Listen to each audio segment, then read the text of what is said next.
School के notice board के पास माहौल गर्म था। सु शियाओबाई जो गोल्डन जैकेट में था वांग हाओ को ताना मार रहा था। उसने कहा कि वांग हाओ स्कूल में आए अभी 2 महीने भी नहीं हुए हैं और अगर इतनी आसानी से वो बॉस बन गया तो वो वोकेशनल स्कूल के यू चेंगफेई से भी बड़ा लीजेंड बन जाएगा। उसका मतलब साफ था कि वांग हाओ की कोई औकात नहीं है, वो बस लक से यहाँ तक पहुंचा है। आसपास खड़े स्टूडेंट्स भी फुसफुसाने लगे कि वांग हाओ अभी बहुत नया है और आउटसाइडर भी है, जबकि ये जान सालों से यहाँ है, तो बॉस तो ये जान को ही बनना चाहिए। वांग हाओ का गुस्सा अब 7वें आसमान पर था। उसने सु शियाओबाई को पलट कर जवाब दिया, कौन बोल रहा है तेरा मेरा रिश्ता अच्छा है? बिना मतलब की बातें मत कर। मुझे और ये जान को बॉस कौन बनता है इससे तेरा क्या लेना देना? हम दोनों भाई हैं, हमारे बीच कोई हायरार्की नहीं है। तू गैंगस्टर नहीं है तो ये टेंशन मत ले, बस अपनी आसपास की लड़कियों को संभाल, वही तेरा काम है। सु शियाओबाई थोड़ा चिढ़ गया, पर वांग हाओ ने उसे और नीचा दिखाते हुए कहा कि उसके पास वक्त है तो जाकर नए लड़के पटाए, वही उसका असली टैलेंट है। ये कहकर वांग हाओ वहां से चला गया। क्लासरूम में वांग हाओ डेस्क पर सो रहा था। टीचर ने उसे डांट कर उठाया, जिस पर बाकी स्टूडेंट्स हंसने लगे और उसकी तारीफ करने लगे कि वो उनका आइडल है। पर एक दोस्त ने धीरे से पूछा, हाओगे, अगर ये जान सच में तुमसे बॉस की सीट छीन ले तो? मेरे ख्याल से उसके सपोर्टर्स काफी हैं। बात सुनकर और छाई। तभी उसकी एक्स गर्लफ्रेंड पिंक जैकेट वाली लड़की वहां आई और पूछा कि वो इतने गुस्से में क्यों है। वांग हाओ ने अचानक खूब बोलना शुरू कर दिया। उसने चिल्लाते हुए कहा, गुस्सा इसलिए हूं क्योंकि तेरा एक्स सु शियाओबाई मेरे और ये जान के बीच दरार डालने की कोशिश कर रहा है। मुझे उससे कोई मतलब नहीं। अगर उसमें हिम्मत है तो पूरे स्कूल के गुंडों को इकट्ठा करके मेरे खिलाफ कर दे। अगर मैंने एक बार भी भौहें सिकुड़ ली तो मेरा नाम वांग हाओ नहीं। देखते हैं आखिर में कौन हंसता है। लड़की ये सुनकर रोने लगी। उसने कहा, तुम मुझ पर क्यों चिल्ला रहे हो? तुम्हें पता है जब तुम चिल्लाते हो तो कितना डरावना लगते हो? वांग हाओ का गुस्सा तुरंत पिघल गया। उसने देखा कि वो रो रही है तो उसने तुरंत अपना हाथ बढ़ाया और उसके आंसू पोंछे। उसने नरम आवाज में कहा, सॉरी, मेरी गलती है, मुझे तुम पर चिल्लाना नहीं चाहिए था। असल में बहुत सी बातें हैं जो तुम नहीं जानती और मैं एक्सप्लेन भी नहीं करना चाहता। लड़की ने रोते हुए कहा कि भले ही वो उसकी गर्लफ्रेंड नहीं रही, पर वो उससे बात तो कर सकता है। उसने शिकायत की कि ताऊजी कितनी जेंटल है, उस पर तो वो कभी नहीं चिल्लाता। वांग हाओ ने उसे चुप कराते हुए कहा, मैं किसी पर नहीं चिल्लाता, मैं शेर नहीं हूँ। पर उसके दिमाग में अब सु शियाओबाई की चालाकी और आने वाले खतरे को लेकर एक नई चिंता शुरू हो चुकी थी। वो उसे याद दिलाती है कि कैसे उसने पहले क्लास से भागकर उसे लेक साइड पर प्रपोज किया था। वांग हाओ मुस्कुराता है और कहता है कि चलो अभी फिर से चलते हैं वहाँ, वो उसे फिर से प्रपोज करेगा। तभी टीचर आ जाता है और वांग हाओ को क्लास से बाहर बुलाता है। टीचर उसे एक डेस्क वापस शिफ्ट करने को कहता है। वांग हाओ अपने दोस्तों गैंग मेंबर्स की मदद से डेस्क मूव करता है। लड़की दूर से देखकर मुस्कुराती है। उसे एहसास है कि वांग हाओ ने अभी तक फाइनल डिसीजन नहीं लिया है, पर वो उसे इम्पल्सिव होने से मना करती है। रात का वक्त है। वांग हाओ एक रेस्टोरेंट में अकेला हॉट पॉट खा रहा है। वहाँ कुछ दूर बैठकर ये जान और उसके फॉलोअर्स बात कर रहे हैं, या शायद वांग हाओ उनकी बातें सुन रहा है, सोच रहा है। एक फॉलोअर ये जान से पूछता है, क्या तुम सच में वांग हाओ को अपना बॉस मानोगे? ये जान गुस्से और सीरियसनेस में जवाब देता है। वो कहता है, अगर हाओ जी वांग हाओ ना होता तो हम माइजी को आसानी से नहीं हटा पाते। उसने फ्लोर प्लान बनाया था। तुम में से किस में है इतनी हिम्मत और दिमाग? अगर कोई है तो सामने आए, मैं तुरंत उसे बॉस मान लूंगा। ये जान आगे कहता है, सुन लो सर, हाओ जी चेंग गांव में मेरा सबसे लॉयल भाई है। मैंने पहले कहा था, अब भी कहता हूँ और फ्यूचर में भी यही कहूंगा, जो उसकी रिस्पेक्ट नहीं करेगा वो मेरी रिस्पेक्ट नहीं करेगा। अगर मुझे रिस्पेक्ट करना है तो उसके सामने झुककर हाओगे बोलो, मेरे पीछे चुगली मत करो और हमारे रिश्ते खराब करने की कोशिश मत करो। बाकी लड़के फॉलोअर्स मान जाते हैं। वो कहते हैं, ये गे हम समझ गए, हाओगे बुरा नहीं है, हम खुश हैं चाहे कोई भी बॉस हो। पर सच कहूँ तो हाओगे की वजह से ही हम आज फेमस हुए हैं। उसकी प्लानिंग की वजह से हम रेड फेमस हो गए। ये जान कहते हैं, अगर तुम ऐसे सोचते हो तो मुझे खुशी है। याद रखना, हाउजी कोई सिंपल बंदा नहीं है। Wait and watch. फिर एक दोस्त पूछता है, हाओगे और शियाओबाई के सु शियाओबाई आज नोटिस बोर्ड पर लड़ रहे थे, लगता है वो आपस में ठीक नहीं है। मुझे नहीं देखना कि वो लड़ाई करें, कोशिश करो उन्हें मना लो। एक दोस्त पूछता है, अगर हाओगे और शियाओबाई के दुश्मन बन गए तो तुम्हारी चॉइस क्या होगी? तुम किसकी साइड लोगे? ये जान बिना सोचे कहता है, क्या पूछना? ऑफ कोर्स वांग हाओ। सीन कट होता है। वांग हाओ रेस्टोरेंट के दरवाजे से एंटर करता है। अंदर का माहौल खराब है, टेबल्स उल्टे हैं, फ्लोर पर कचरा है। वांग हाओ हैरान होकर देखता है। वो ओनर से कहता है, अभी सफाई मत करो। फिर वो ऑर्डर देता है, 9 खाली कप लाओ। वो अपनी गैंग को बुला रहा है, शायद किसी बड़ी लड़ाई या मीटिंग के लिए। वांग हाओ रेस्टोरेंट में अकेला बैठा बियर के ग्लासों में ड्रिंक डाल रहा था। उसने खाली ग्लासों को देखा और दिल ही दिल में अपने दोस्तों, खासकर ये जान के लिए टोस्ट किया। उसने वादा किया कि वो हमेशा उनका भाई रहेगा। नशे की हालत में वो बाहर निकला और रास्ते में उल्टी करने लगा। तभी अचानक अंधेरे से कुछ लड़के उस पर हमला करते। उनके पास बेसबॉल बैट्स थे। वो वांग हाओ को बुरी तरह पीटते हैं और कहते हैं कि वो ये जान से बॉस बनने की लड़ाई ना करे, वो भी बहुत छोटा है। उसे बुरी तरह जख्मी करके वो लोग वहाँ से चले जाते हैं। वांग हाओ जमीन पर गिरा हुआ था, मुंह से खून बह रहा था। वो उठकर एक पेड़ के नीचे बैठ गया और सिगरेट पीते हुए कुछ गहरी सोच में डूब गया। जब वो ग्राउंड में वापस आया तो उसका हाल बहुत बुरा था। उसके दोस्त लियू जिहोंग और बाकी लोग उसे देखकर गुस्से से पागल हो गए। उन्होंने पूछा कि ये किसने किया और अभी जाकर उनको सबक सिखाएंगे। पर वांग हाओ ने उन्हें रोका और कहा कि वो ये जान को ढूंढकर यहाँ ले आए, वो खुद ग्राउंड में वेट करेगा। लियू जिहोंग ने शक जताया कि ये सब सू शियाओबाई का काम हो सकता है। उसने बताया कि सू शियाओबाई हमेशा से वांग हाओ और ये झान के बीच दरार डालने की कोशिश कर रहा है और आज नोटिस बोर्ड पर बीएचआई उनकी लड़ाई हुई थी। वांग हाओ ने कहा कि उसके दिमाग में एक सस्पेक्ट है पर अभी पक्का नहीं है। वो ये झान के आने का वेट करने को कहता है। कुछ देर बाद ये झान अपनी पूरी गैंग के साथ डॉर्म में आ जाता है। वो परेशान लग रहा था। वांग हाओ ने अचानक ये झान की तरफ उंगली दिखाई और कहा कि दरवाजा बंद कर दो। ये झान ने बताया कि उसे खबर मिली कि वांग हाओ को मारा गया है, इसीलिए वो तुरंत वापस आ गया। वांग हाओ ने शांति से कहा, फिक्र मत कर, ये झान को कोई जल्दी नहीं है। ये झान ने सिगरेट जलाई और कहा कि उसे ये मामला धीरे-धीरे समझना पड़ेगा। ये कोई जल्दी का काम नहीं है। दोनों के बीच एक अजीब सी खामोशी और टेंशन छा गई। वांग हाओ के डॉर्म रूम में माहौल काफी गंभीर था। वांग हाओ बेड पर बैठकर सिगरेट पी रहा था, जबकि ये झान और बाकी दोस्त उसके चारों तरफ खड़े परेशानी से उसे घूर रहे थे। ये झान तो इतना चिंता में था कि वांग हाओ ने मजाक में कहा कि वो दीवार से टकराने वाला है। वांग हाओ ने शांति से बताया कि स्कूल गेट पर 4 लड़कों ने उस पर हमला किया था। उसने बताया कि उनमें से एक के पास स्टिक थी पर उसने भी उन्हें छोड़ा नहीं। उसने एक लड़के को काला चश्मा, ब्लैक आई दिया और दूसरे पर उल्टी कर दी क्योंकि गुस्से में पेट पर लात लगने से वो कंट्रोल खो बैठा था। ये सुनकर सब हैरान रह गए कि वांग हाओ ने वॉमिट का यूज वेपन की तरह किया। लेकिन फिर वांग हाओ ने असली बात बताई जो सबसे जरूरी थी। उसने कहा कि जब वो लड़के उसे पीट रहे थे तो बार बार यही कह रहे थे कि वो वांग हाओ को ये झान से बॉस की लड़ाई लड़ने से रोक रहे हैं। उन्होंने कहा था कि वांग हाओ की ये झान से लड़ने की कोई औकात नहीं है। ये सुनकर ये झान तुरंत चिल्लाया कि उसने ऐसा कुछ नहीं करवाया। बाकी दोस्तों ने भी ये झान का बचाव किया। उन्होंने कहा कि ये झान तो हमेशा से वांग हाओ को ही बॉस मानता है और वो इतना घिनौना इंसान नहीं है। सबको लगा कि कोई तीसरा शख्स पीछे से साजिश कर रहा है ताकि वांग हाओ और ये झान के बीच गलतफहमी पैदा हो जाए। वांग हाओ ने मुस्कुराते हुए कहा कि वो जानता है कि ये झान ऐसा नहीं कर सकता। उसने कहा कि उसे पता है कि असली कल्प्रिट कौन है। उसने सिगरेट का एक कश लेते हुए कहा, सू शियाओबाई। ये झान को यकीन नहीं हुआ। उसने सू शियाओबाई का बचाव करते हुए कहा कि शायद वांग हाओ से कोई गलतफहमी है। उसने कहा कि सू शियाओबाई बहुत अच्छा लड़का है और उसने कभी किसी को पिटवाने के लिए किसी को नहीं भेजा। पर वांग हाओ ने कहा कि सू शियाओबाई इसलिए अच्छा लगता है क्योंकि उसकी जिंदगी हमेशा आसान रही है और किसी ने कभी उससे पंगा नहीं लिया। वांग हाओ ने फिर असली वजह बताई कि उसकी और सू शियाओबाई की दुश्मनी क्यों हुई। उसने बताया कि ये कहानी फ्रेशमैन ईयर से शुरू होती है जब सू शियाओबाई ने उसकी गर्लफ्रेंड ताओजी को उसके सामने ही बिठाने की कोशिश की। ताओजी ने मना कर दिया था पर सू शियाओबाई का असली चेहरा सामने आ गया था। वांग हाओ ने कहा कि सू शियाओबाई आदतों का शिकार है जो दूसरों की गर्लफ्रेंड्स पटाता है और लोग डर के मारे कुछ बोल नहीं पाते। ये सुनकर सबके होश उड़ गए और वो सू शियाओबाई को कोसने लगे। वांग हाओ ने कहा कि अब वो लोग दुश्मन बन चुके हैं जो एक दूसरे को मारने पर उतारू हैं।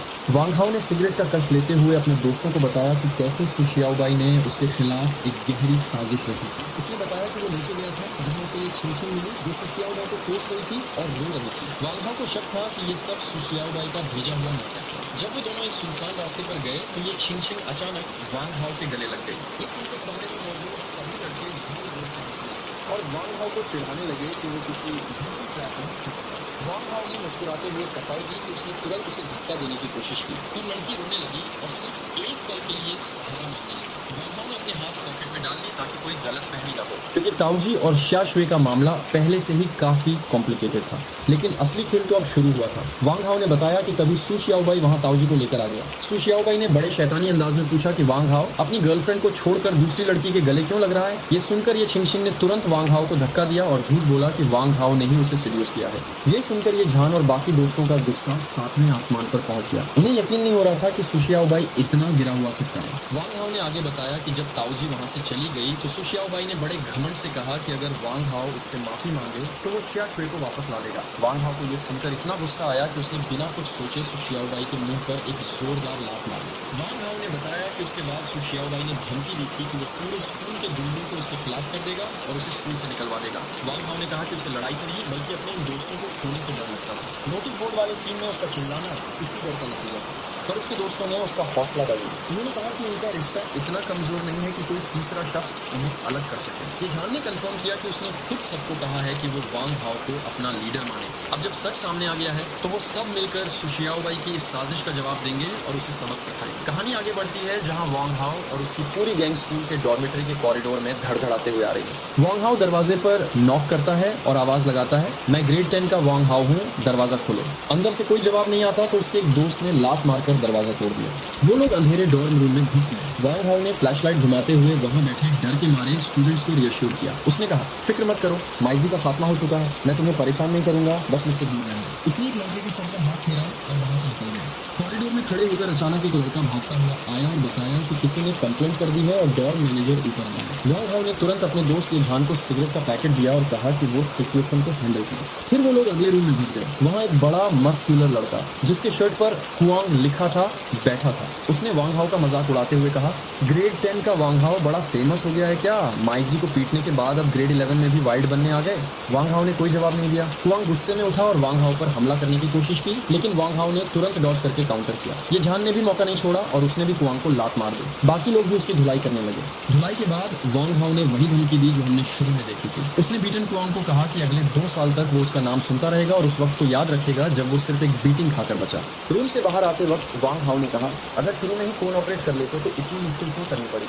कॉरिडोर में खड़े होकर एक लाल बालों वाले लड़के ने वांग हाओ की तारीफ की। उसने कहा, हाओ गे, मुझे कभी यकीन नहीं था कि मैं सीनियर्स को पीट सकता हूँ। वांग हाओ ने मुस्कुराते हुए कहा कि वो लड़ाई पसंद नहीं करता और उस लड़के ने ग्रेड 10 को हल्का समझा था। फिर वो लोग तीसरे रूम में गए। यहाँ माहौल बिल्कुल अलग था। एक लड़के ने मुस्कुराते हुए दरवाजा खोला और सिगरेट ऑफर की। हाओ गे, अंदर आओ, देखो क्या तुम जिस शख्स को ढूंढ रहे हो वो यहाँ है। वांग हाओ ने फ्लैशलाइट घुमाई तो देखा कि 2 लड़के सो रहे हैं। उसने बड़े विनय से कहा, जल्दी सो जाओ, आज रात डिस्टर्ब करने के लिए सॉरी। अगर फ्यूचर में मुझे वांग हाओ को रिस्पेक्ट करते हो तो कोई भी दिक्कत हो तो मेरे पास आना, मैं पूरी मदद करूंगा। वहाँ के लड़कों ने भी खुशी से हाओ गे आना कभी कहा।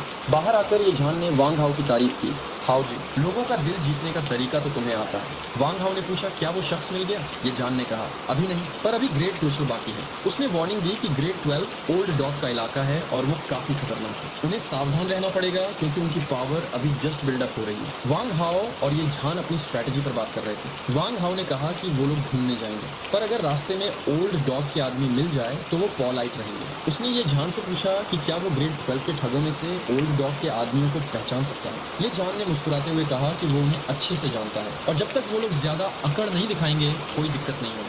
तभी रेड हेयर वाले लड़के ने एक इम्पोर्टेंट सवाल पूछा। उसने पूछा कि अगर जो लोग आज रात वांग हाओ पर हमला किए वो ओल्ड डॉग के आदमी निकले तो क्या होगा? वांग हाओ ने तुरंत मना कर दिया। उसका कहना था कि जिस तरह के लोगों ने उस पर हमला किया और उसके और ये झान के बीच दरार डालने की कोशिश की, वो बिल्कुल भी ओल्ड डॉग के आदमी नहीं हो सकते। ये झान ने पूछा कि ऐसा क्यों? वांग हाओ ने लॉजिक लगाया कि अगर ओल्ड डॉग सच में उसे परेशान करना चाहता तो अपनी करंट पावर के साथ वो खुद सीधा वो इतना गिरकर अपने अंडरलिंग्स को भेजकर उनके बीच गलतफहमी पैदा करने की कोशिश नहीं करता। ये जान भी इस बात से सहमत था कि ओल्ड डॉग इतने सस्ते तरीके यूज नहीं करता। लिu जोंग भागता हुआ आया और बताया कि उसने डॉर्म मैनेजर को हैंडल कर लिया है। मैनेजर ने लड़ाई न करने की वार्निंग दी थी। वांग हाओ ने उसे सिगरेट्स का पैकेट दिया ताकि वो मैनेजर को चुप करा सके। उसने लिu जोंग को मैनेजर के पास रुकने को कहा और बाकी गैंग को आगे बढ़ने का इशारा किया। गैंग सीढ़ियां चढ़कर दूसरे फ्लोर पर पहुंची। वांग हाओ ने डॉर्म रूम का दरवाजा नॉक किया और फिर से पोलाइटली इंट्रोड्यूस किया कि वो ग्रेड 10 का वांग हाओ है और कुछ लोगों को ढूंढ रहा है। अंदर से कोई जवाब नहीं आया। ये झान ने पूछा कि अब क्या करना है। वांग हाओ ने दरवाजे पर लात मारी पर दरवाजा मजबूत था। वो हंसा, अपना सर खुजाया और बोला कि दरवाजा तोड़ना थोड़ा मुश्किल है। एक दोस्त ने मदद के लिए आगे बढ़ना चाहा पर वांग हाओ ने उसे रोक दिया और कहा कि आज वो इस दरवाजे से पर्सनली निपटने वाला है। दरवाजा थोड़ा सा खुला। अंदर बैठे लड़के जोर जोर से हंसने लगे और कंप्लेन करने लगे कि आधी रात को शोर मचा रहे हैं और काम सुबह तक के लिए क्यों नहीं छोड़ सकते। वांग हाओ का एक्सप्रेशन एकदम सीरियस हो गया। उसने कहा कि उसके दोस्तों के पास सुबह तक का वक्त नहीं है। उसने उन्हें मौका दिया था पर उन्होंने उसे नहीं संभाला। एक जोरदार लात से उसने दरवाजा तोड़ दिया और फ्लैशलाइट लेते हुए ये झान के साथ अंदर घुस गया। अंदर बैठे लड़के गुस्से में उठ खड़े हुए और चिल्लाने लगे कि बिना नॉक किए कैसे घुसा है। कॉरिडोर में एक लंबा लड़का ब्लैक हुडी में उनके रास्ते में खड़ा हो गया और पूछा कि ग्रेड 10 के बच्चे आधी रात को यहाँ क्या कर रहे हैं। जैसे ही उस लड़के ने मुड़ना चाहा, कॉरिडोर में एक भयानक लड़ाई छिड़ गई। वांग हाओ और ये झान की गैंग ने व्हाइट टी शर्ट पहने हुए एक बड़े ग्रुप पर हमला बोल दिया। हर तरफ लात और घूंसे पड़ रहे थे। पूरा कॉरिडोर बैटल ग्राउंड बन चुका था। इस भाग दौड़ में वांग हाओ और ये झान ने एक लड़के को पकड़ लिया जो लड़ाई में शामिल होने की कोशिश कर रहा था। दोनों ने उसे रोका और चिल्लाए कि लड़ाई बंद करो। लड़ाई खत्म हुई। कॉरिडोर में हर तरफ लड़के जमीन पर पड़े थे। वांग हाओ की गैंग जीत कर खड़ी थी। एक लड़के ने डरते हुए पूछा कि वो लोग हैं कौन। वांग हाओ ने शांति से कहा, मेरा नाम वांग हाओ है, ग्रेड 10 का वांग हाओ। लड़के की आंखें फट गईं। उसने पूछा, वांग हाओ, वो वांग हाओ जिसने माइजी को खत्म किया? वांग हाओ ने कंफर्म किया, हाँ मैं वही हूँ। वांग हाओ ने फिर से जमीन पर पड़े उस लड़के के बाल पकड़े और उससे पूछा कि क्या उसने सच में उसकी पोलाइट नॉक नहीं सुनी। लड़के ने डर के मारे कोई जवाब नहीं दिया। वांग हाओ ने कहा, तुम चुप हो? ठीक है। आखिर में वांग हाओ ने कॉरिडोर में खड़े होकर कहा, सॉरी, मैं जानबूझकर परेशानी नहीं कर रहा था। आज रात कुछ हुआ है, मुझे कुछ लोगों को ढूंढना ही था। मैंने ग्रेड 11 का पूरा फ्लोर छान मारा है और कुछ अकड़ू ठगों को भी ठीक किया है। मुझे बस ये समझ नहीं आ रहा कि मैं सिर्फ कुछ लोगों को ढूंढ रहा हूँ तो तुम लोग मेरे रास्ते में क्यों आ रहे हो। उसकी आंखों में देखते हुए कहा, मुझसे दुश्मनी मोलना खुद से दुश्मनी मोलने बराबर है, समझे? उसने बताया कि वो उनके डॉग हाउस चेक करने वाला है उन लोगों को ढूंढने के लिए, और उसने उस लड़के से पूछा कि उसे कोई एतराज तो नहीं। वांग हाओ और उसकी पूरी गैंग फ्लैशलाइट लेकर अंधेरे कॉरिडोर में आगे बढ़ी। वो एक एक करके रूम्स चेक कर रहे थे। एक रूम में सब स्टूडेंट्स डर के मारे अपने बिस्तर पर चुपचाप बैठे थे। किसी में हिम्मत नहीं थी कि वो वांग हाओ की आंखों में देख सके। अगले रूम में ये जान ने स्टूडेंट्स को बताया कि ये वांग हाओ है, चेंग गांव का नया बॉस। पुराना वक्त गया, अब नए लोग राज करेंगे। फिर वो एक ऐसे रूम में गए जहां एक मस्कुलर टैटू वाला लड़का एक्सरसाइज कर रहा था। ये जान ने धीरे से वांग हाओ के कान में बताया कि ये लोग ओल्ड डॉग के आदमी हैं। वो लड़का शीडोंग है, ओल्ड डॉग का एक खतरनाक जनरल जिसकी ताकत होंगली के बराबर है और छोटे गुंडे उससे बहुत डरते हैं। ये जान ने बड़े तमीज से शीडोंग को सिगरेट ऑफर की और बताया कि हाओ जी पर हमला हुआ है, इसलिए वो लोगों को ढूंढ रहे हैं, उनका किसी और से कोई पंगा नहीं है। शीडोंग ने कहा कि ओल्ड डॉग के आदमी ऐसी हरकतें नहीं करते और उनके रूम में वो लोग नहीं है। शीडोंग ने वांग हाओ को वार्न किया कि वो अब ग्रेड 10 का लीडर है, पर लो प्रोफाइल रहे और गलती से भी ओल्ड डॉग से ना पड़े। वांग हाओ ने कैलमन कहा कि वो अभी तक ओल्ड डॉग से मिला नहीं है, पर मिलने पर जरूर उससे अच्छे से बात करेगा। अगले रूम में दो स्टूडेंट्स ने के बगल इंटरनेट कैफे गए थे।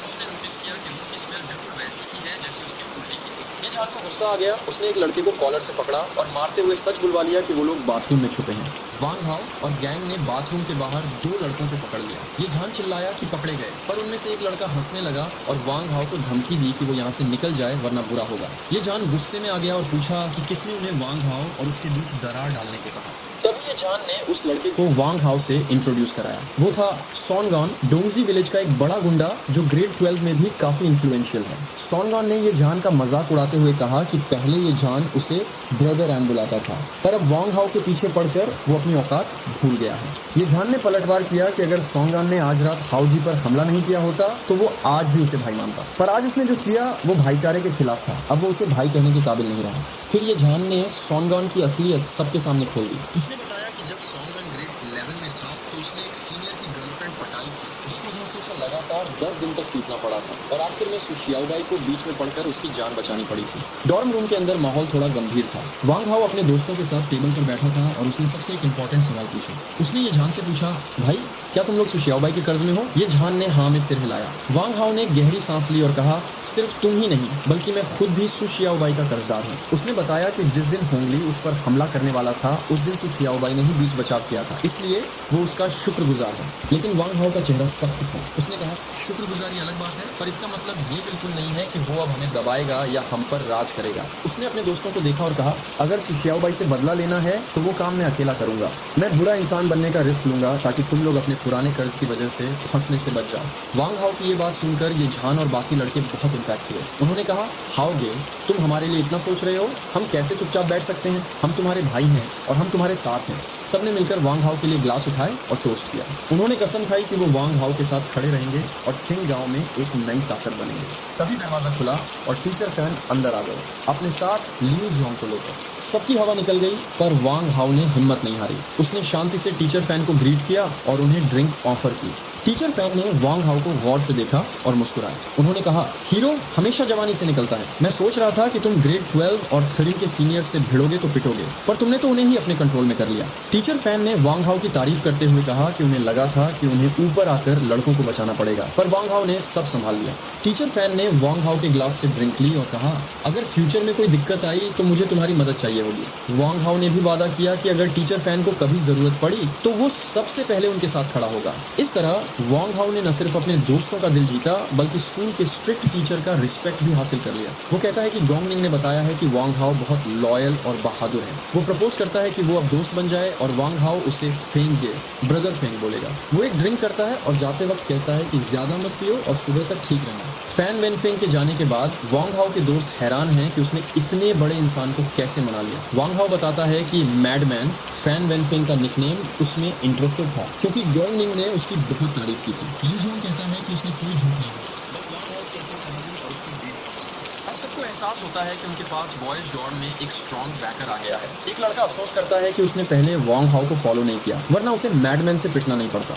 वांग हाओ सबको एडवाइस करता है कि अब घमंड ना करें, फैन वेनफेंग का सहारा तभी लेना जब मजबूरी हो, वरना लोग जलेंगे। सब एग्री करते हैं और एक लास्ट टोस्ट करते हैं। अगली सुबह वांग हाओ और ये झान स्कूल आ रहे हैं। रास्ते में स्टूडेंट्स उनके बारे में फुसफुसा रहे हैं कि ये वही है जिसने कल रात ग्रेड 12 और 13 के डॉर्म्स के दरवाजे तोड़ दिए। क्लास में एंटर करते ही शिया शुए गुस्से में वांग हाओ के पास आती है। वो पूछती है कि क्या वो सच में सू शियाओबाई से लड़ने वाला है। वांग हाओ पूछता है कि क्या उसे सू शियाओबाई पर तरस आ रहा है। xiaxue कहती है, नहीं, मैं अपसेट हूँ, पर सू शियाओबाई के लिए नहीं, बल्कि तुम्हारे लिए। आज वो पूछती है कि क्या अभी तक उसे उसकी फीलिंग्स समझ नहीं आई। वो उसका हाथ पकड़ती है और पूछती है कि क्या सू शियाओबाई जैसे खतरनाक दुश्मन से लड़ना सेफ है। वांग हाओ उसे रिअश्योर करता है कि वो बिना कॉन्फिडेंस और प्लानिंग के कुछ नहीं करता। वो कहता है सू शियाओबाई स्ट्रॉन्ग जरूर है, पर वो उससे डरता नहीं है। xiaxue सुकून पाकर उसके हाथ पर सिर रख देती है। लंच टाइम पर कैफेटेरिया में वांग हाओ और xiaxue साथ खा रहे हैं। xiaxue कहती है कि अब वांग हाओ में एक असली लीडर या बॉस जैसी वाइब आ गई है। तभी उनके दोस्त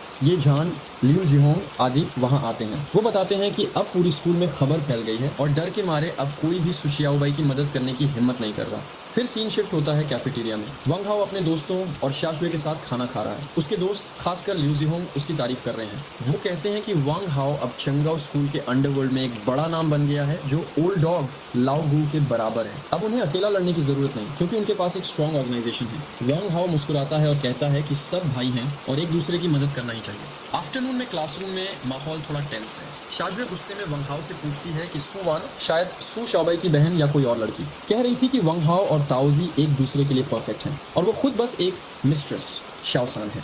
वो कंफ्यूज है कि आखिर कौन किसके साथ पहले था। वांग हाओ शांति से कहता है कि मैच होने की बातें छोड़ो, मैटर ये करता है कि उसे कौन पसंद है। xiaxue का गुस्सा ठंडा पड़ता है और वो पूछती है कि क्या इसका मतलब वो उसे पसंद करता है। फिर वो खुद ही सॉफ्ट हो जाती है और कहती है कि उसे बस उसके पास रहना है। वो ये नहीं चाहती कि वांग हाओ के दिल में सिर्फ वो हो।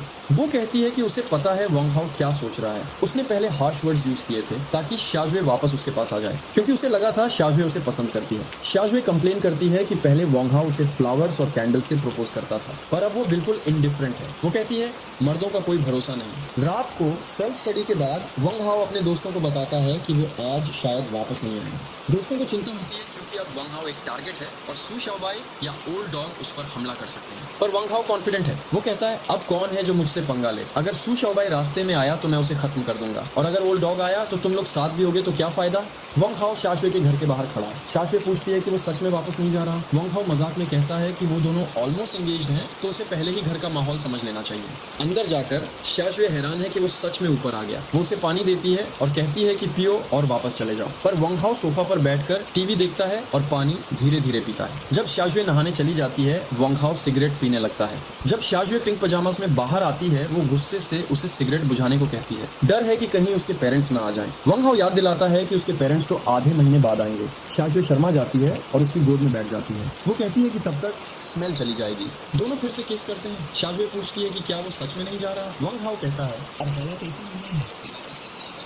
अंत में xiaxue एक ब्लैंकेट लेती है और उसे देती है। वो कहती है कि वो पहले नहा ले, अगर नींद ना आए तो टीवी देख लेना, क्योंकि उसके घर वालों को स्मेल से एलर्जी है। वो रात भर वहाँ रुकने का फैसला करता है। xiaxue शर्मा जाती है और कहती है कि वो लोग अभी बहुत छोटे हैं, पर वांग हाओ उसे रियश्योर करता है। अंत में xiaxue उसे ब्लैंकेट देती है और चली जाती है, जबकि वांग हाओ सोफा पर सो जाता है। अगली सुबह वांग हाओ और xiaxue स्कूल जा रहे हैं, हाथ में हाथ डाले हुए। दूसरे स्टूडेंट्स उन्हें देखकर हैरान हैं और फुसफुसा रहे हैं कि वो वांग हाओ हैं। सबको पता चल गया है कि ये कपल अब ऑफिशियल है। लेकिन कुछ दिन बाद कैफेटेरिया में माहौल बदल जाता है। वांग हाओ, xiaxue और उनके दोस्त खाना खा रहे हैं। अचानक एक ब्रिक वांग हाओ के सर पर आकर लगती है तो फूल से तरबतर हो जाता है। ये हमला उस मस्कुलर लड़के ने किया है जिसके बैग में ब्रिक्स है। ये हू जिनमिन है, जिसे ब्रिक ब्रदर भी कहा जाता है। वो गुस्से में है और वांग हाओ पर हमला करने ही वाला होता है कि xiaxue बीच में आ जाता है। xiaxue चिल्लाती है कि वो वांग हाओ के साथ नहीं रहेगी, वो उसे ताओजी के साथ रहने देगी, बस वो मत मानो। पर हू जिनमिन का गुस्सा कम नहीं होता। वो वांग हाओ को कॉलर से पकड़ लेता है और उसे उठा लेता है। वो चिल्लाता है कि वांग हाओ अब बड़ा बॉस बन गया है और अपने दोस्तों को साथ लेकर घूम रहा है। वो उसे कावड़ कहता है कि वो लड़कियों के पीछे छुप रहा है। तभी हू जिनमिन एक शॉकिंग बात बताता है। वो कहता है कि ताओजी गायब हो गई है। वो वांग हाओ को याद दिलाता है कि उसने ताओजी से शादी की थी और अब वो उसे निगलेक्ट कर रहा है और दूसरी लड़की के साथ घूम रहा है। वांग हाओ को सुनकर शॉक लग जाता है। वो पूछता है कि ताओजी कब गायब हुई। हू जिनमिन बताता है कि वो सुबह से गायब है और रोज रो रही थी वांग हाओ के लिए। वो कहता है कि ताओजी स्कूल या क्लासरूम के अलावा कहीं नहीं जाती, इसलिए वो जरूर कहीं फंसी हुई है। हू जिनमिन धमकी देता है कि अगर वांग हाओ ने ताओजी को नहीं ढूंढा तो वो उसे चेंगाओ स्कूल में मार देगा। वांग हाओ समझ जाता है कि सिचुएशन सीरियस है। वो अपने दोस्तों को बोलता है कि वो xiaxue को वापस ले जाएं। वो ताओजी को ढूंढने निकलने वाला है। हू जिनमिन उसे वार्न करता है कि ताओजी यूजुअली स्कूल या हॉस्टल में ही रहती है, इसलिए उसे वहां ढूंढना चाहिए। वांग हाओ अपनी जैकेट उतारकर फेंक देता है और ताओजी को ढूंढने के लिए तैयार हो जाता है। वांग हाओ का गुस्सा अब अपने चरम पर था। उसने कैफेटेरिया में खड़े लड़कों पर चिल्लाते हुए कहा कि अगर उन्हें मौत से प्यार है तो वो अभी उनका काम तमाम कर देगा। ये देखकर सबकी सांसें अटक गईं।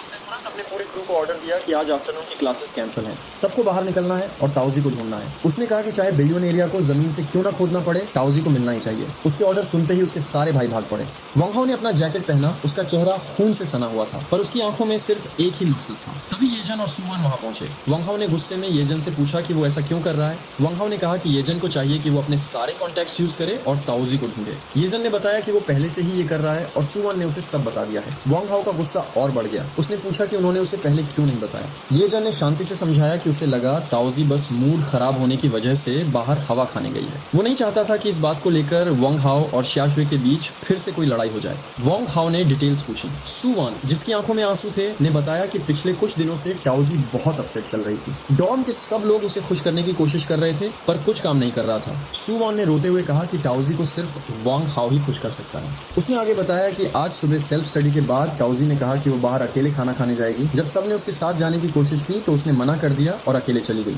तब से वो वापस नहीं आई। सुवन ने पहले ब्रिक ब्रदर को बताया, फिर येजन को। येजन सुबह से ढूंढ रहा था। पहले उन्हें लगा कोई बड़ी बात नहीं है, इसलिए उन्होंने वांग हाओ को परेशान नहीं किया, पर अब जब वो नहीं मिली तो वो घबरा गई। वांग हाओ ने कहा कि वो समझ गया है और तुरंत ढूंढने निकलने वाला था, पर येजन ने उसे रोका और कहा कि पहले उसके सिर पर लगी चोट को ठीक करवा ले। वांग हाओ ने मना कर दिया। उसने कहा कि उसके भाई और हु जिनमिन की गैंग पहले से बाहर ढूंढ रही है। येजन ने उसे शांत करने की कोशिश की कि इतने लोग ढूंढ रहे हैं, वो मिल जाएगी, पर वांग हाओ ने उसे धक्का दे दिया। वो अब कंट्रोल खो चुका था। वांग हाओ ने येजन को बताया कि ताऊजी ऐसी लड़की नहीं है जो बिना वजह गायब हो जाए। वो जानती है कि लोग उसे ढूंढेंगे, इसलिए वो ऐसा कभी नहीं करेगी। येजन ने कहा कि शायद वो सच में बस मूड खराब होने की वजह से गई है और आ जाएगी। वांग हाओ चिल्लाया कि इतने लोग ढूंढ रहे हैं, उसके जाने से क्या फर्क पड़ेगा, पर वो जाना चाहता है। येजन और बाकी लड़कों ने मिलकर जबरदस्ती वांग हाओ को पकड़ लिया और उसे इन्फर्मरी की तरफ खींचने लगे। वांग हाओ चिल्ला रहा था और उन्हें धक्के दे रहा था, पर वो लोग उसे छोड़ने को तैयार नहीं थे।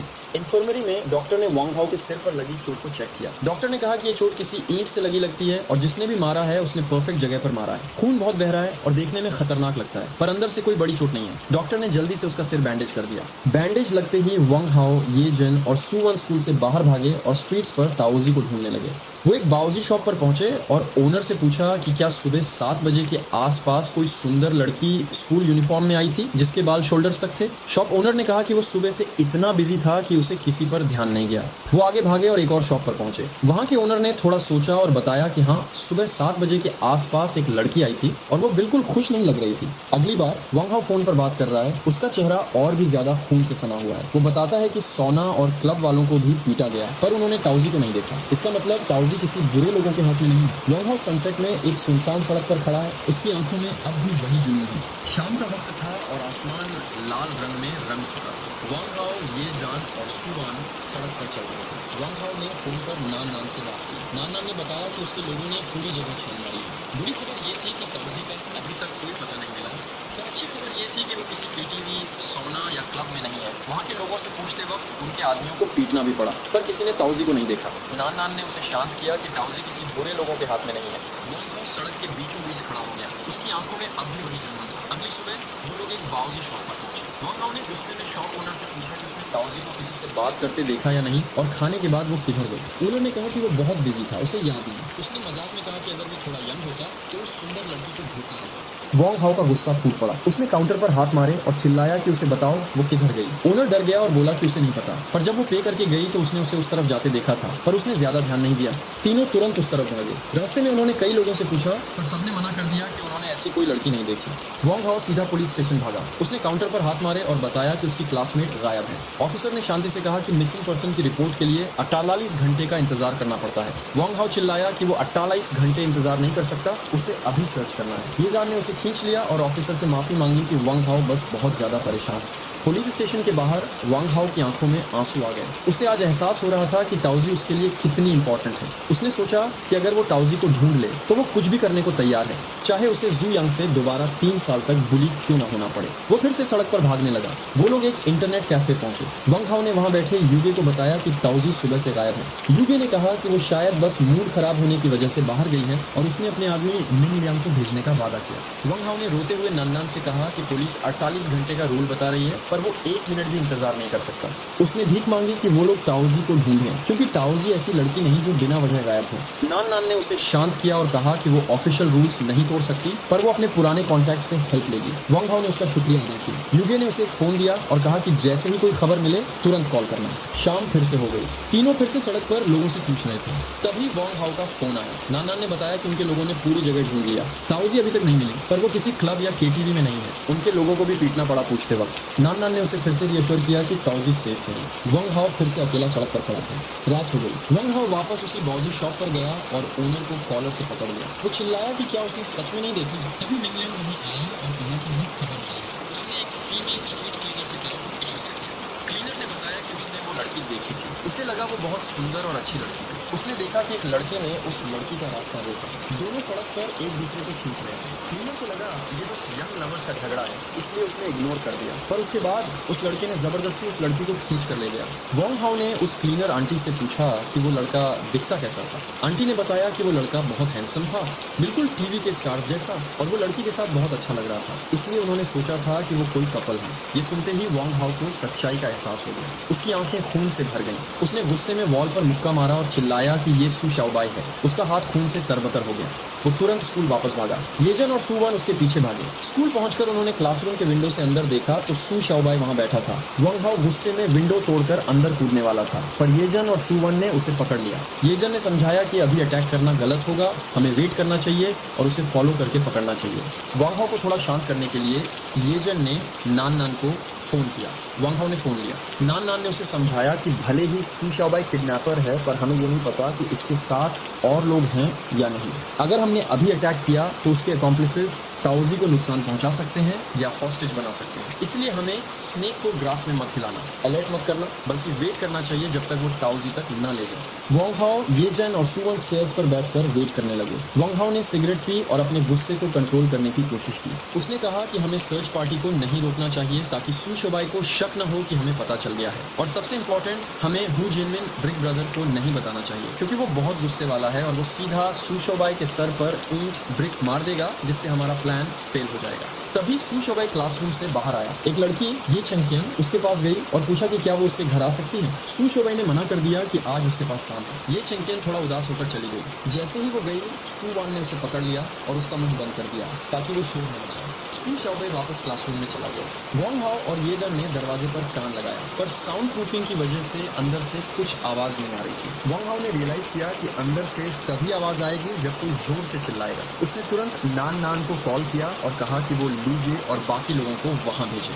वांग हाओ, येजन, सुवान, नान नान और कुछ एक्सपीरियंस लोग सू शाओबाई के घर के बाहर खड़े थे। एक ने चुपके से लॉक खोला और सब अंदर घुसे। अंदर एक लग्जूरियस अपार्टमेंट था। वांग हाओ हॉलवे से गुजरा कि अचानक उसे एक चीख सुनाई दी। वो भागता हुआ बेडरूम की तरफ गया। उसने दरवाजा जोर से किक मारा। अंदर सू शाओबाई खड़ा था और ताओजी जमीन पर बैठी थी, हाथ में नाइफ लिए हुए, डर से कांप रही थी। वांग हाओ ने गुस्से में सू शाओबाई को इतनी जोर से किक मारी कि वो दूर जाकर गिरा। वांग हाओ ने उसे देखा और कहा कि उसका हिसाब बाद में होगा। वांग हाओ धीरे से ताओजी के पास गया। ताओजी ने नाइफ उसकी तरफ कर दिया, पर वांग हाओ ने प्यार से उसका हाथ पकड़ लिया और कहा, ताओजी, मैं हूँ वांग हाओ। ताओजी की आंखों में आंसू आ गए। उसने पूछा, क्या ये सच में तुम हो?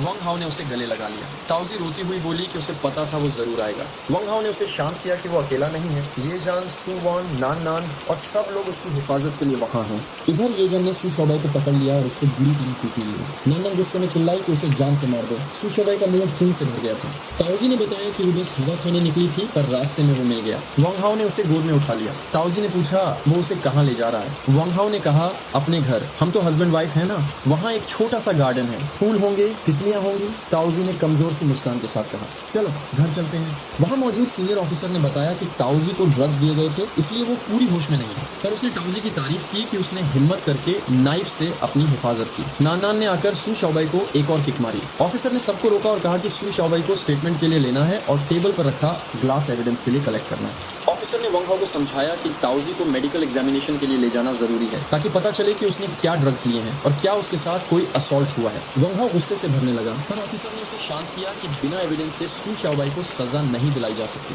वांग हाओ ताओजी को गोद में लिए मेडिकल फैसिलिटी में बैठा था। जब डॉक्टर्स आए तो वांग हाओ ने चिल्लाकर कहा कि वो उसे टच न करे। येजन ने उसे रोका और बताया कि ये फॉरेंसिक डॉक्टर्स हैं, बस चेकअप के लिए। डॉक्टर्स ताओजी को अंदर ले गए और वांग हाओ अकेला बैठकर इंतजार करने लगा। उसका चेहरा चिंता से भरा हुआ था कि अचानक हु जिनमिन यानी ब्रिक ब्रदर गुस्से से आग बबूला होकर अंदर आता है। वो सीधा वांग हाओ को किक मारकर जमीन पर गिरा देता है और उसका कॉलर पकड़कर चिल्लाता है कि ताओजी का क्या हाल है। ये जन उसे शांत करने की कोशिश करता है, पर हु जिनमिन उसको ही पकड़ लेता है और दहाड़ता है कि सू शोबाई कहाँ है, वो उसे अब भी मार डालना चाहता है। ये कहकर वो वहाँ से भाग निकलता है। वांग हाओ के बाकी दोस्त भी वहाँ पहुंचे हुए हैं, पर ये जन उन्हें वापस भेज देता है ताकि वांग हाओ को थोड़ा सुकून मिले। जब सब चले जाते हैं, वांग हाओ जमीन से उठता है और सबसे पहले यही पूछता है कि ताओजी कैसी है। तभी लीगे अंदर आते हैं और उसे सबसे बड़ी राहत देते हैं। ताओजी बिल्कुल ठीक है, वो बस होश में आने का इंतजार कर रही है।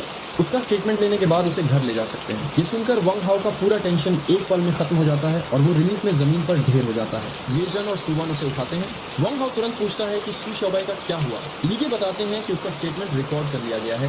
ये जन गुस्से में बताता है कि सू शोबाई कह रहा था कि उसने ताओजी को उदास देखा और उसे मूवी दिखाने ले जाना चाहता था। वांग हाओ चिल्लाता है कि ये सब झूठ है और पूछता है कि आखिर उसने ताओजी को अपने घर क्यों ले गया। लीगे शांति से सबको समझाते हैं और बताते हैं कि उनके एक्सपीरियंस के मुताबिक सू शोबाई ने इंट्रोगेशन में झूठ नहीं बोला। उसने सच में ताओजी को मूवी ले जाने की कोशिश की, पर ताओजी वापस स्कूल जाना चाहती थी। क्योंकि ताओजी आमतौर पर सड़क पर शोर नहीं मचाती, इसलिए सू शोबाई को लगा कि उसमें अभी भी उम्मीद है। स्ट्रीट क्लीनर आंटी भी गवाह हैं कि उन्हें लगा ये बस एक नॉर्मल कपल का झगड़ा है। लेकिन कहानी में एक डार्क मोड़ आता है। लीगे बताते हैं कि सू शोबाई ने जब ताओजी को जबरदस्ती खींचा तो ताओजी ने विरोध किया। तब सू शोबाई ने गुस्से में उसे कहा कि वांग हाओ अब शा शुई के साथ है। ये सुनकर ताओजी को इतना बड़ा शॉक लगा कि वो पूरी तरह से सुन्न हो गई। सुवान बताती है कि ताओजी अक्सर डॉर्म में ऐसी ही कैटाटोनिक स्टेट में चली जाती है, खासकर जब वांग हाओ का जिक्र होता है। ये जन वांग हाओ को बताता है कि ताओजी उसे कितनी गहरी मोहब्बत करती है कि इस झटके से वो जल्दी बाहर नहीं आ पाएगी। लीगे आगे बताते हैं कि जब सू शोबाई उसे अपने घर ले गया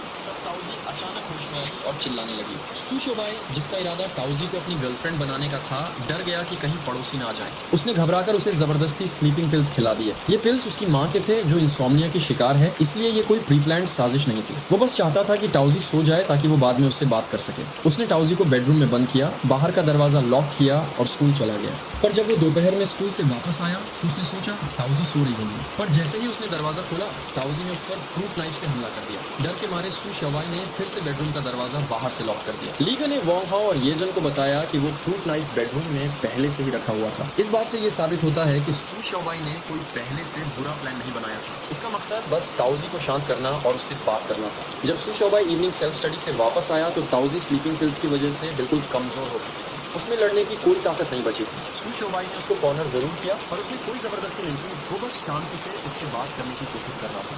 वांग हाओ का गुस्सा फूट पड़ा। उसने चिल्लाकर पूछा कि लीगे हर बात में सू शोबाई का बचाव क्यों कर रहा है। लीगे ने शांति से कहा कि वो नान के भाई के लिए उसे दो बातें साफ साफ बता रहा है। पहली बात, वो सू शोबाई का बचाव नहीं कर रहा, वो बस सच बोल रहा है। उसके सालों के एक्सपीरियंस से वो कह सकता है कि सू शोबाई सच बोल रहा है, वो डर गया है और झूठ नहीं बोल सकता। और दूसरी बात, सू शोबाई के पेरेंट्स बेइवन सिटी के बहुत बड़े और अमीर बिजनेसमैन हैं। उन्होंने सिटी की इकोनॉमी में बहुत बड़ा कंट्रीब्यूशन दिया है। अभी यूनिट के हायर अप्स ने खुद फोन करके कहा है कि इस केस का असर कम से कम होना चाहिए, मतलब बड़ी बात को छोटा करना। लीजी ने कहा कि वो चाहे तो सू शोबाई पर झूठा केस भी बना सकता है और उसे बड़ी सजा दिलवा सकता है, पर वो ऐसा नहीं करेगा। वांग हाओ ने पूछा कि क्या नान को भी ये सब पता है। लीगे ने हाँ में सिर हिलाया। उसने बताया कि अगर नान इसमें पड़ती है तो उसको अपने बाप की पावर यूज करनी पड़ेगी और उसके बाप को सू शोबाई के पेरेंट्स से दुश्मनी नहीं चाहिए, क्योंकि उनकी नजर में वांग हाओ और ताओजी की वैल्यू सू शोबाई के पेरेंट्स से बहुत कम है। लीगे ने वांग हाओ को रियलिटी की कड़वाहट समझाई। वांग हाओ ने पूछा कि क्या सू शोबाई बिना सजा के छूट जाएगा। लीगे ने कहा नहीं, ये कुछ वक्त के लिए डिटेंशन में समझ जाएगा और उसके पेरेंट्स से इसमें कोई ऑब्जेक्शन नहीं है।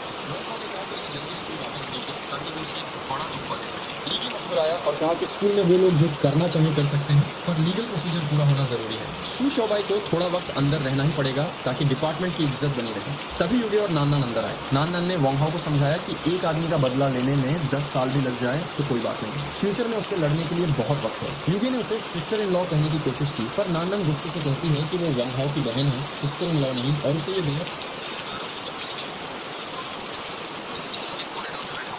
उनके सामने जो सू शोबाई का रिश्तेदार लगती है। वह कहती है कि लीगे ने उन्हें बताया है कि सू शोबाई को 15 दिन के लिए जेल में रखना पड़ेगा। औरत कहती है कि यह उसके लिए बहुत दर्द देने वाला है। वांग हाओ को इस बात से बहुत गुस्सा आता है और वह कहने लगता है कि सू शोबाई के साथ जो हुआ था उसका कोई भी जवाब नहीं हुआ। लेकिन औरत उसे कुछ और बताती है कि सू शोबाई ने ताओजी को अनजान तरह से सो जाने के लिए दवाई दी थी। औरत कहती है कि सू शोबाई का अपना प्लान था, लेकिन ताओजी ने कुछ गलती कर दी थी। वांग हाओ गुस्सा होकर उस औरत को पकड़ने लगता है, लेकिन उसके दोस्तों ने उसे रोक लिया। ये जन कहता है कि सू शोबाई ने कोई भी जानबूझकर गलती नहीं की थी। लीगे ने कहा था कि सू शिबाई के पास कोई भी बुरा इरादा नहीं। ताओजी कहते हैं जागने लगती है। वंग हाओ उसे उठा लेता है और कहता है कि अब वह उसे घर ले जाएंगे। ताओजी कहती है कि उसने सबको दिक्कत दी है और सबको शुक्रिया करना चाहती है। लेकिन जब वो बाहर निकलते हैं तो एक और लड़की, जिसको शुए जुए कहते हैं, उनसे मिलने आती है। वह बहुत डरी हुई लगती है। वंग हाओ उसे कहता है कि वो अपने डॉर्म में जाए और ताओजी की देखरेख करे।